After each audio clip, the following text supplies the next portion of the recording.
Hi நண்பர்களே, எனக்கு தெரிஞ்ச வீடியோக்களை போடுறேன். எது தப்பாக இருந்தால் மன்னிச்சிக்கங்க. எனக்கு எட்டின மூளைக்கு சொல்கிறேன். எல்லாத்துக்கும் என்னென்ன உண்டோ அது கண்டிப்பாக கிடைக்கும். அநியாயம் செய்யக்கூடாது, அக்கிரமம் செய்யக்கூடாது. நல்ல ஒரு மனிதர் இருந்து வாழ்ந்துட்டு உலகத்தில் போயிடணும்.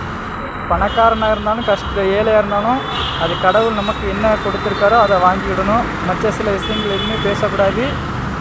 நமக்கு என்னென்ன உண்டோ அது கண்டிப்பாக கிடைக்கும். தேவையில்லாத விஷயத்தில் மூளை யூஸ் பண்ணால், தப்பான விஷயத்தில் மூளை யூஸ் பண்ணால் கண்டிப்பாக சிறையில் தான் இருக்கணும். தேவை இல்லை. அதனால் இந்த உலகத்தில் நமக்கு என்ன தேவைகள் எல்லாத்தையுமே கடவுள் பார்த்துக்கிட்டாரு. நம்ம நல்ல ஒரு மனிதராக வாழ்ந்துட்டு நல்ல ஒரு மனுஷனாக வாழ்ந்துட்டு போயிடணும். மற்ற சில விஷயங்கள், தப்பான விஷயங்கள் யோசிக்கணும். மற்ற சில விஷயங்களில் யோசிச்சோம்னா எதுவுமே கிடைக்காம போயிடும்.